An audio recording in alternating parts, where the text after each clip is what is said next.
Hey, you guys, it has been a minute since I have been on this camera.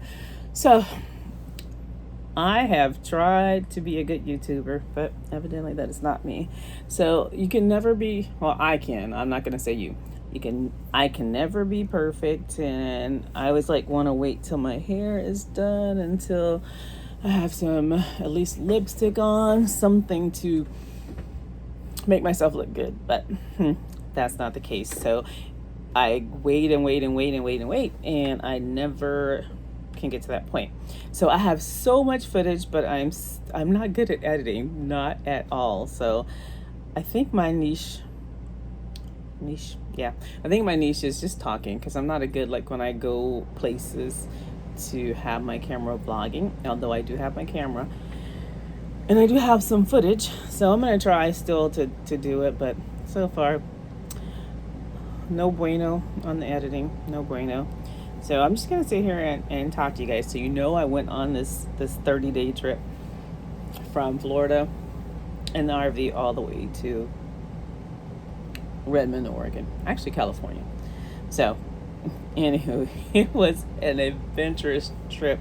We did so much, saw some things. So we discovered, well, we've had Harvest Host. There's a company called Harvest Host. So Harvest Host is like a unique experience, and you can stay there overnight, as opposed to those who know boondocking. Boondock is when you stay someplace for free in your RV, park overnight. So those of you who know that, instead of boondocking, you could do Harvest Host. And Harvest Hosts are like museums, farms, ice cream shops. It could be anywhere that allows you to park on their property overnight. So we decided, we've had this for 3 years now, so we decided to actually try it out. And I know the video on this looks crooked. Let's see. I don't know. I don't want to drop the camera. Okay, wait. It's still crooked. All right, so that's the best I can do, guys. So, anywho, and I look a hot mess. Sorry, but this is IFR. No, in real life. IRL. Okay, yeah, this is IRL. So, it is what it is. I won't ever get on this. So, anyway, so the first place we went to was this place called Carol's Sausage. Oh my God, it was so good. There's our first really kind of boondocking experience with the generator. So we got the generator all set up, and Carol's Sausage is this place, if you like meat, it is like a meat lover's dream. They have sausage, and they have like, I'm from the South, so my grandmother used to use like real fat back. It's like the fattiest part of the pig, I guess, I don't know, but it was like real fat bag. So they had in this little shop, it's not a little shop, it's big, so they had like sausages, fat bag, all types of syrup, all kinds of meats and sausages and anything pig related that you wanted. So my husband was in hog heaven, no pun intended. So that went really well. We spent our first night there. Then we went a little bit further down the road. We tried to do like drive no more than 6 hours a day. If I leave it up to my husband, he'll drive till he passes out. So I have to make him stop at 6 hours. So I'm trying to think where our second stop was. Our second stop we boondocked was, and Carol's Sausage is in Georgia. So then we went a little further and we boondocked at a winery. Yeah, no, it was no. Second one was called Sasquatch Farms. And let me tell you, it's up the mountain. I don't even know where it is. I have to look up where it was. But we had to drive up this mountain, and it was curvy, and it was steep, and it was so scary. I could not stand it. I was like, I'm going to close my eyes and pray and wake me up when we get there. But it was just, and pulling the RV, we have a travel trailer. So pulling that travel trailer behind that was like, oh my gosh. So I closed my eyes and I was over there praying. So when we gotten up there, and it was very nice. Very nice. Had some hiking trails and some waterfalls and cute little stuff like that. And we were going to their Harvest Host, so you could stay there with no hookups, but I wanted to do laundry. And so we paid for the hookup. I think it was like $40 a night. So anyway, I decided I was going to go explore these trails, but my husband was asleep. So I said, like, okay, I'm going to go out here and look at these trails. I walked out there, and let me tell you, it was the forest. It was for real hiking. I was like, I don't think so, because first of all, I have no sense of direction. I am trying to get lost. Second of all, yeah, I cannot run. I had nobody to outrun, so I cannot run the bear, wolf type, whatever out there. I don't know, but I wasn't going out there. Nope. So I was like, and it was getting dark too. So we went back to the park or the RV. So, but I'm just jump around here because this is unscripted. All about that peg life. Peg life is just what it is peg life. So we ended up on a farm. We had never done a farm before, so we ended up, and this guy said it was a farm. So we got there, and it wasn't really a farm. It was like 100 acres of just like nothingness. I didn't see any animals. It wasn't a farm. And then the guy said to us, oh, he says, you can park anywhere you want to. And literally, it was 7,500 acres of land. You can park anywhere you want to, he said, but when you go past the gate, be careful for the, what do you call silos. Back in the 50s, they built underground silos. And if you drive on it, we don't want you to, to sink. So just when the grass changes, you can tell that's where a silo is. So I'm like, grass is not going to change for me because we're not going past that fence. That's all I need is to get stuck in a silo. So, and then he said, oh, and when you're walking, be careful because, there's we saw like 7 or 8 rattlesnakes. So I was like, oh, hell to the no. We going up in this RV and we are not coming out till the light of day. So literally, I was like, I'm going to hook up don't hook nothing up. Let me get in this RV and that's it. And we got in the RV. And again, it was just nothing. There's no animals. And I'm so concerned about these rattlesnakes and everything. So that morning, we got up. First, one of our many problems that we experienced. And it's all part of RV life. So it's all good and fun. The truck would not start. So I don't know why, but the truck would not start. So we finally figured out that we could use our house batteries on our RV to start the truck. So sure enough, we did that. And as we're leaving this mountainous road, it's just as bad going down, I see a family of field mice. And I thought to myself, ew, oh my God, if I ever see a mouse. So we rode on, and lo and behold, when we got to our next stop. Oh, no. The truck was sending us all kind of signals saying this was wrong. So we had all kind of error messages. So we needed to get the truck serviced. So we went to Cheyenne, Wyoming. Went to a Ford dealership in Cheyenne, Wyoming. I can't think of the name of the Ford dealership, but I'm going to find it and shout out to them. So we went out to to the Ford dealership and we parked. So we told the guy, hey, you know what, he says he doesn't have the parts, so it's going to be overnight. So we're like, can we park, boondock in your lot? And he says, sure, fine. So we go set up shop. I open up the slides and oh my God, God forgive me for taking your name in vain, but lo and behold, a mouse come running out of the bedroom, and I'm screaming. My husband's like, he's adjusting the stairs. So I'm trying to figure out, should I try to jump out the RV over the stairs and knock him down? What would be my chances of survival getting really hurt? Or should I just try to stand on the table? So I'm like freaking out, right? My husband comes in. He's like, I was like, oh, I saw a mouse. And I was thinking, dadgummit. I saw that friggin' mouse in his field. He hopped on his little field mouse, his family, and he hopped on his RV. And I was that days old before I'd ever had a mouse in my house.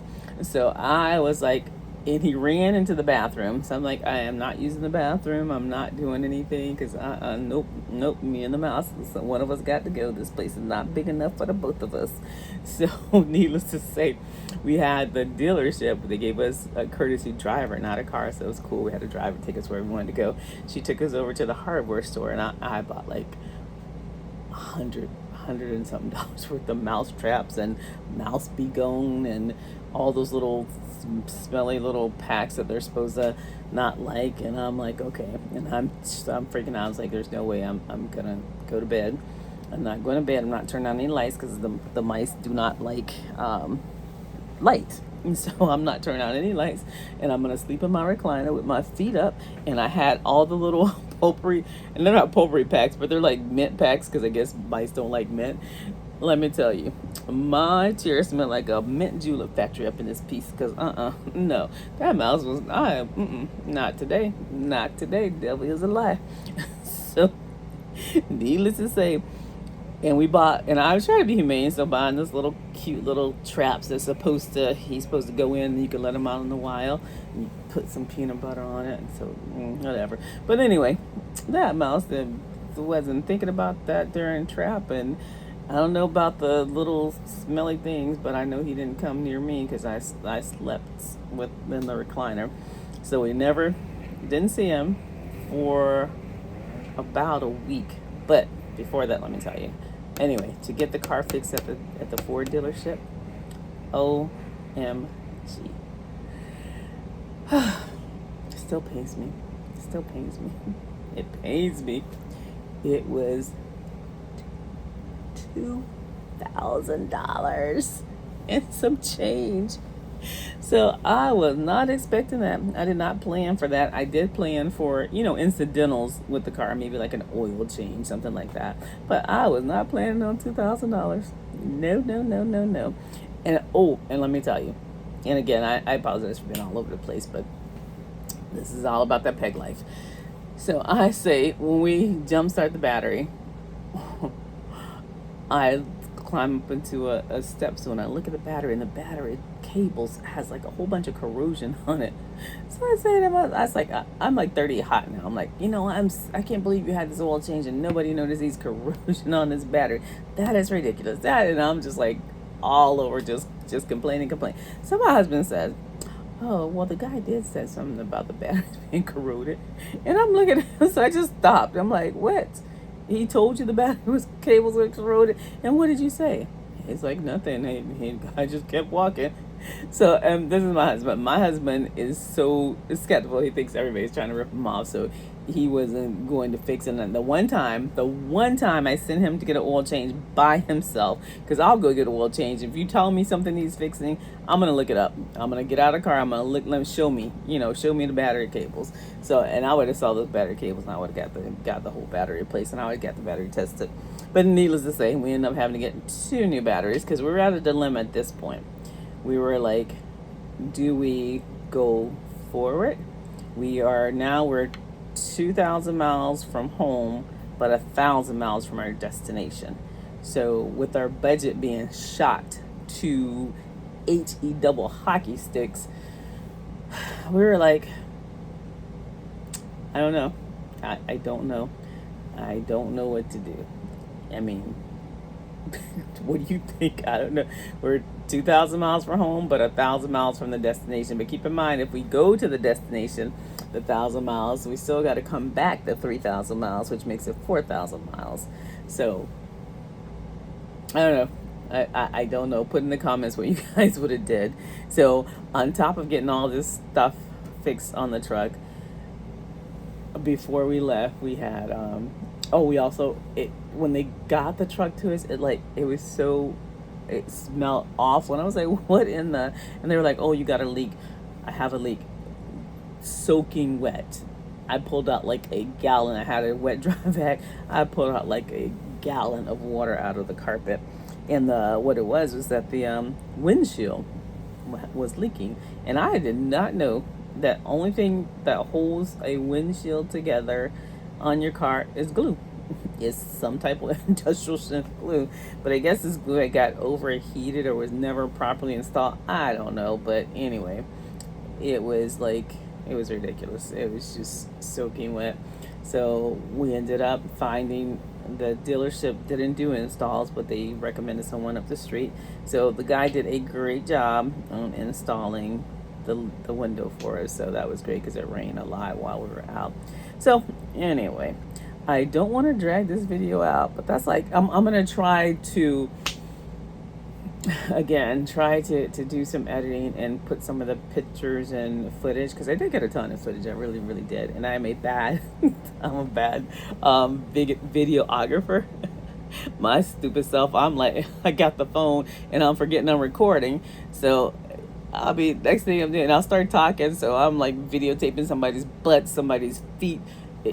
Yeah, I am not a good videographer, but I'll try to piece together some stuff and see if I can get it going.